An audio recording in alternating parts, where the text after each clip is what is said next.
Muito boa tarde, galera. Sejam bem-vindos a mais um vídeo. E hoje a gente vai continuar no nosso capítulo 6, falando da energética da contração muscular. Rendimento do trabalho durante a contração muscular. Quando o músculo se contrai contra uma carga, ele realiza trabalho. Isso significa que a energia é transferida do músculo para a carga externa, para levantar um objeto, até a maior altura ou para superar a resistência ao movimento.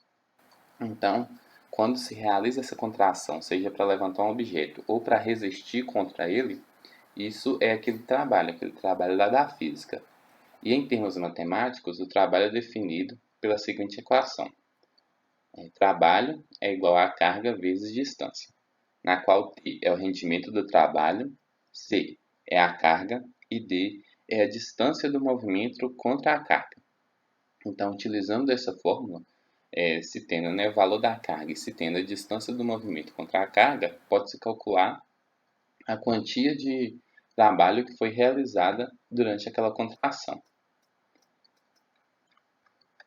A energia necessária para se realizar trabalho é derivada de reações químicas nas células musculares durante a contração, conforme descrito nas próximas seções. Então, esse trabalho advém dessas reações químicas que as células musculares realizam para que ocorra a contração. Então, agora a gente vai falar das fontes de energia para a contração muscular. Já foi visto que a contração muscular depende da energia fornecida pelo ATP. A maior parte dessa energia é necessária para ativar o mecanismo de ir para diante, o alcalão, pelo qual as pontes cruzadas puxam os filamentos de actina, mas pequenas quantidades são necessárias para o bombeamento de íons cálcio do sarcoplasma para o retículo sarcoplasmático quando cessa a contração e 2. O bombeamento de íons sódio e potássio através da membrana da fibra muscular para manter o ambiente iônico apropriado para a propagação do potencial de ação. Então aqui falou, as utilizações desse ATP no processo de contração muscular. Então, principalmente, se tem aquele ATP que se liga na cabeça da miosina lá, e é clivado em ADP mais fosfato, e se liga ao filamento de actina, então essa é o principal gasto de ATP durante a contração, mas é necessário também o ATP para bombear os íons cálcio de volta para o retículo sarcoplasmático e para fazer, o funcionamento da bomba de sódio e potássio, mandando o sódio para fora, e o potássio para dentro, e assim equilibrando esse ambiente iônico.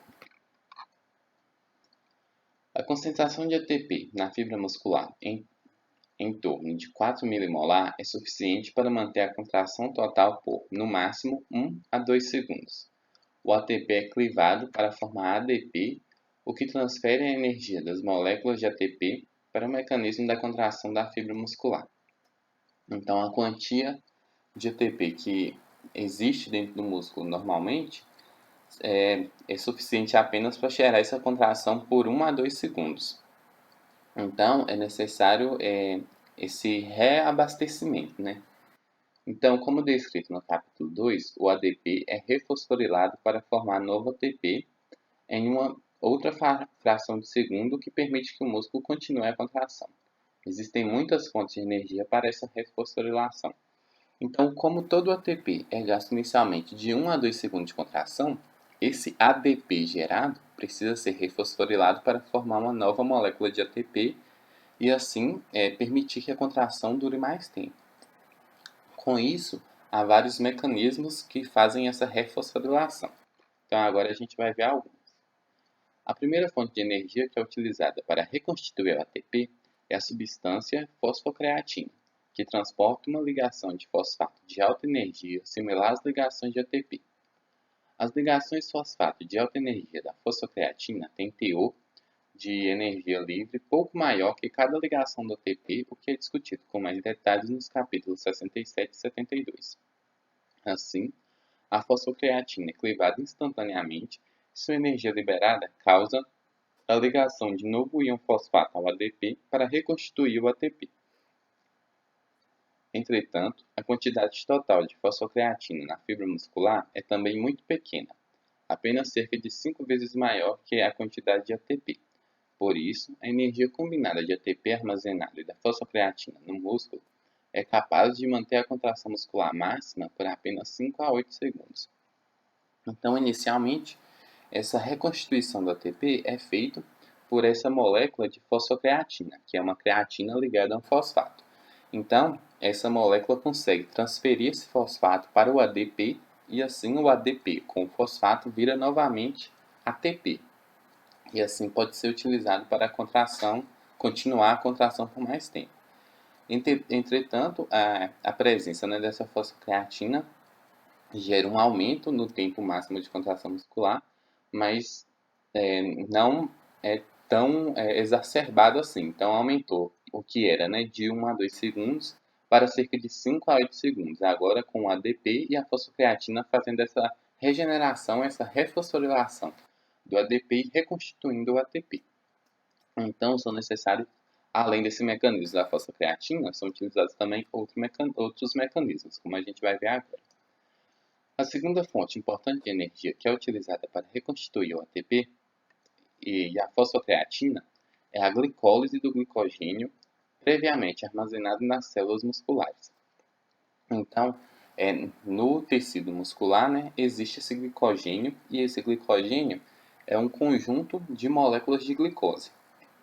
Então, quando está ocorrendo a contração muscular, esse glicogênio é quebrado, formando essas moléculas de glicose, e essas moléculas de glicose vão passar pelo processo chamado glicólise, onde a glicose vai ser quebrada e assim vai ocorrer a reconstituição do ADP em ATP.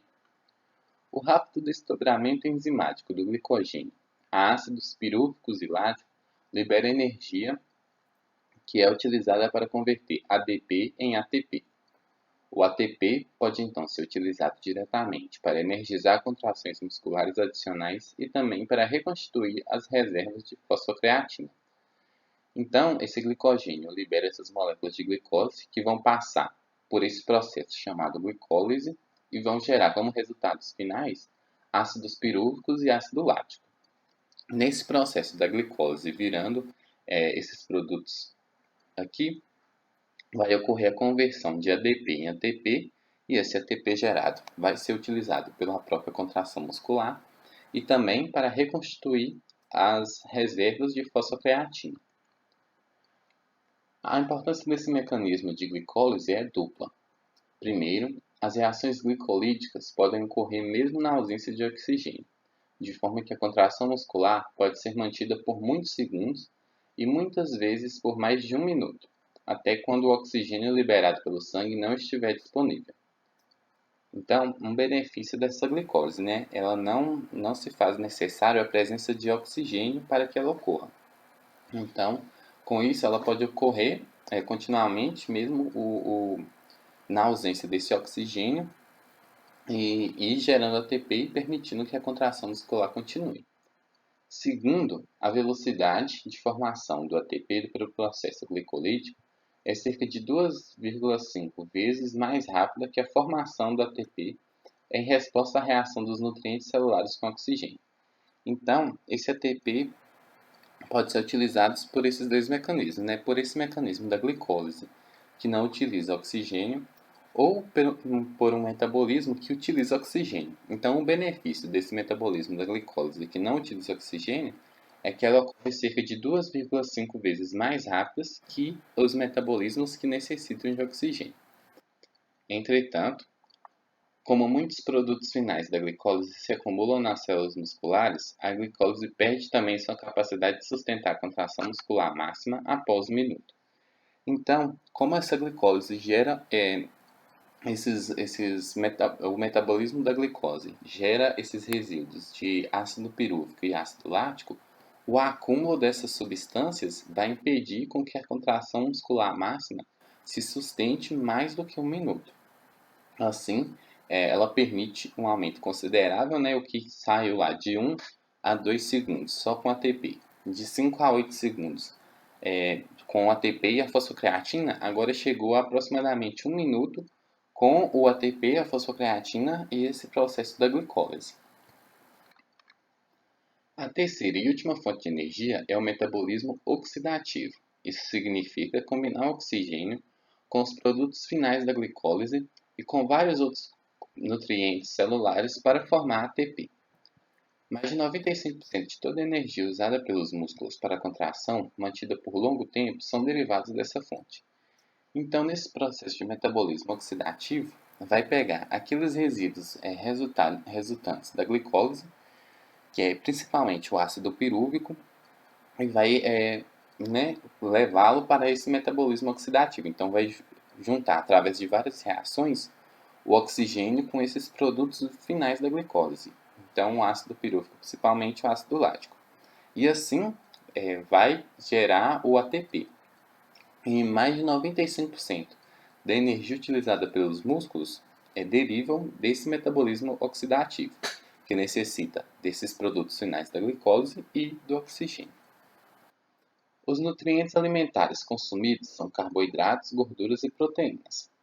Para a atividade muscular máxima extremamente longa, por período de várias horas, a maior proporção de energia de longe vem da gordura, mas por período de 2 a 4 horas, metade da energia vem de carboidratos armazenados. Então,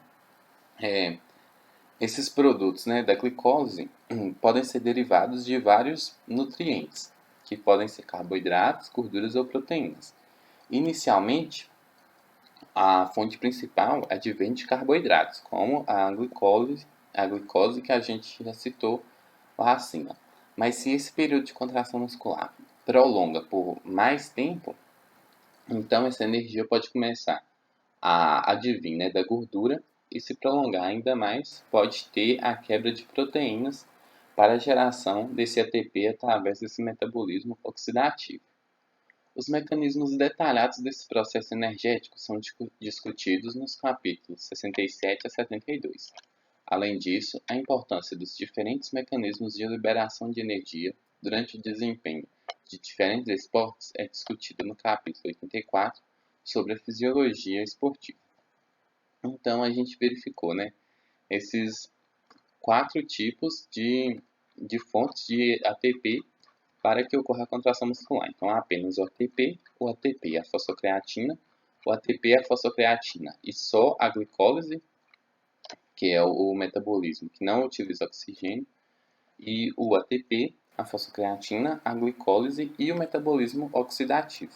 Então, que é o que normalmente ocorre no nosso músculo, que o ATP advém desses quatro não, mas desses mecanismos de geração de ATP, e citando principalmente a derivada da fosfocreatina, que é pouca quantidade de diferença, a da glicólise, que é um processo mais rápido e ocorre ali inicialmente, mas gera esses produtos, como o ácido pirúvico e ácido lático, e o metabolismo oxidativo, que é o que utiliza esses resíduos da glicólise e é responsável pela maior parte da geração de ATP em uma pessoa realizando as atividades normais. Agora a gente vai falar do ajuste do comprimento dos músculos. Outro tipo de hipertrofia ocorre em geral quando os músculos estão mais estirados além do comprimento normal. Esse estiramento excessivo faz com que novos sarcômeros sejam adicionados às extremidades das fibras musculares por onde são ligadas aos tendões. De fato, novos sarcômeros podem ser adicionados tão rapidamente quanto vários a cada minuto nos músculos novos em desenvolvimento, ilustrando assim a rapidez desse tipo de hipertrofia. Então, o comprimento muscular pode se alterar pela adição de sarcômeros àquelas miofibrilas. Então, aquelas miofibrilas que estão dentro da fibra muscular, dentro da célula muscular, elas podem se alterar o comprimento porque elas são constituídas de vários sarcômeros e podem ser adicionados novos sarcômeros nas suas extremidades, assim aumentando o comprimento do músculo. E esse processo, essa adição de sarcômeros é um mecanismo de hipertrofia. Inversamente, quando os músculos permanecem continuamente mais curtos do que o seu tamanho normal, os sarcômeros das extremidades das fibras musculares podem desaparecer. E por esse processo que os músculos são continuamente remodelados para que possam ter tamanho apropriado para a contração muscular adequada. Então, do mesmo jeito que os sarcômeros podem ser adicionados, eles também podem ser removidos. Então, com isso, ocorre essa diferença, né, do tamanho muscular, com a adição de novos sarcômeros às extremidades ou a remoção deles. Hiperplasia das fibras musculares. Sobre raras circunstâncias de geração de força muscular extrema, observou-se que o número real de fibras musculares aumentou mas apenas por alguns pontos percentuais, independentemente do processo de hipertrofia. Esse aumento no número de fibras musculares é referido como hiperplasia da fibra. Quando ocorre, o mecanismo é a divisão linear das fibras previamente aumentadas.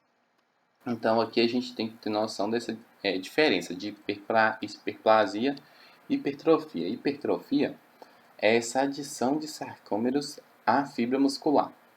Então, o número de células musculares, o número de fibras musculares, continua igual. O que altera é o tamanho dessa fibra. Então, a hipertrofia é a adição de sarcômeros nessa fibra muscular, mas a quantia de fibras musculares continua a mesma. É como se as fibras musculares, dando aqui um exemplo mais lúdico, é como se as fibras musculares, por exemplo, ficassem mais gordinhas. Então, essas fibras vão aumentar de tamanho, mas a quantia final de fibras vai continuar a mesma. A hiperplasia já é diferente. A hiperplasia, então, é o aumento de fibras musculares. Então, é o aumento de células musculares. Então, esse mecanismo de hipertrofia, ele ocorre naturalmente. As pessoas vão à academia, realizam atividades físicas. Então, o músculo pode crescer por esse processo de hipertrofia. Já esse processo de hiperplasia ocorre raramente. Então, que é o processo de aumento das fibras musculares. Então, o aumento de número de células musculares. Então, foi observado, né, sobre força muscular extrema, que pode ser que ocorra esse processo de hiperplasia. Entretanto, a gente tem que ter na nossa mente que são processos muito raros de acontecer. Então, essa hiperplasia das fibras musculares, que é o aumento do número de fibras musculares, é um processo raro, mas em casos muito extremos pode ser que ocorra, conforme dito aqui. Agora a gente vai falar dos efeitos da desnervação muscular. Quando o músculo é privado de seu suprimento nervoso, deixa de receber os sinais contráteis necessários para manter as dimensões normais do músculo. Como resultado, o processo de atrofia começa imediatamente. Então, o músculo, né, recebe aquele axônio, aquele terminal axônico do neurônio, que vai passar o sinal para ele, né, através daquela, como a gente discutiu, através da liberação da acetilcolina, que vai se ligar aos canais,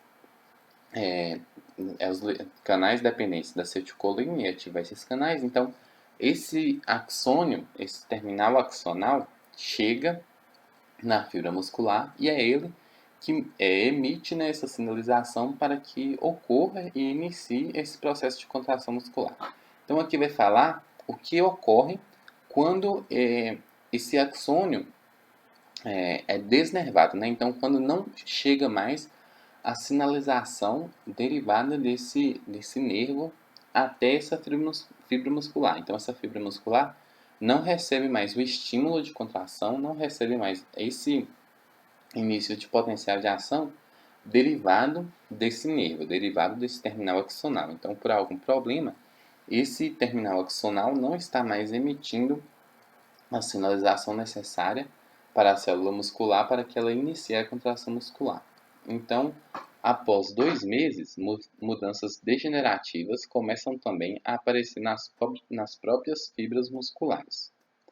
Caso o suprimento nervoso para o músculo seja restabelecido rapidamente, a recuperação total do músculo pode ocorrer em 3 meses, mas depois desse tempo, a capacidade de restabelecimento funcional do músculo até o normal começa a diminuir com o passar do tempo, desaparecendo definitivamente após decorridos de 1 a 2 anos. Então, como não está ocorrendo, né, essa sinalização nervosa através dos nervos, a fibra não vai conseguir contrair, já que não está recebendo essa sinalização através do terminal axonal. Então, se isso ocorre até 2 meses, mas esse processo é restabelecido, então até 2 meses, o músculo ainda pode se recuperar e voltar ao normal. Passado 3 meses, a chance de voltar ao normal já começa a diminuir e depois de 1 a 2 anos já se torna praticamente impossível retornar ao que era o normal, mesmo com o restabelecimento dessa inervação. No estágio final da atrofia de desnervação, a maioria das fibras musculares é destruída e substituída por tecido fibroso e gorduroso. Então, quando se prolonga, por longos períodos de tempo, já chegando a períodos de anos, com essa desnervação, como não está chegando ali, a fibra não está contraindo, o corpo passa a substituir essas fibras musculares por tecido fibroso e tecido gorduroso. As fibras que ainda persistem são compostas por longas membranas celulares com alinhamento de pequenos núcleos, mas com pouca ou nenhuma propriedade contrátil ou capacidade regenerativa das miofibrilas, caso o nervo cresça novamente. Então, nesse processo duradouro dessa desnervação, ocorre esse processo de destruição das fibras musculares e no local dessas fibras musculares vai aparecer esse tecido fibroso e gorduroso que vai apenas ocupar aquele lugar, mas esse tecido fibroso e gorduroso já não tem propriedade muscular nenhuma, já que é um tecido fibroso e gorduroso. E as poucas fibras que vão persistir vão ser fibras delgadas, ele falou, com núcleos pequenos, e a capacidade contrátil vai ser praticamente nenhuma. E, além disso, a capacidade regenerativa também vai ser nenhuma, mesmo se essa fibra for reinervada. Então, mesmo se for estimulado a, a inervação novamente, colocado novamente, restabelecido esse processo, essa capacidade regenerativa dessa fibra vai se perder. O tecido fibroso que substitui as fibras musculares durante a atrofia causada pela desnervação tem também a tendência de continuar a se encurtar por vários meses, o que é conhecido como contratura. Então, esse tecido fibroso gerado, ele também vai se encurtando por esse processo chamado contratura. Assim, um dos problemas mais importantes da fisioterapia consiste em evitar que os músculos em atrofia venham a desenvolver contraturas debilitantes ou deformantes. Isso é conseguido por meio de exercícios diários de alongamento dos músculos ou pelo uso de aparelhos que mantenham os músculos estirados durante o processo de atrofia. Então, como esse tecido fibroso que foi colocado ali no lugar dessas fibras musculares vai se encurtando, aí entra a função dos fisioterapeutas nesses casos, que vão atuar contra esse processo de contratura. Já que, ocorrendo essa contratura, a pessoa tende a ficar muito debilitada e até podendo chegar a processos deformantes do corpo dessa pessoa, já que está ocorrendo essa contratura. Então, a fisioterapia vai agir ali, tentando retardar esse processo de contratura e através de alongamento dos músculos, tentando fazer com que esse processo de atrofia demore a acontecer e assim a pessoa tenha uma qualidade de vida melhor. Então aqui acabou o texto básico do capítulo 6 e o próximo vídeo vai ser a leitura dos boxes. Então aqui as referências utilizadas para esses textos básicos e para os boxes. E espero que vocês tenham gostado. Deixe seu like, se inscreva no canal, siga a gente no Instagram. Qualquer dúvida, qualquer comentário pode ser feito aqui no YouTube ou lá no Instagram, a gente está sempre disponível. E no mais, muito obrigado por ter assistido até aqui e até o próximo vídeo.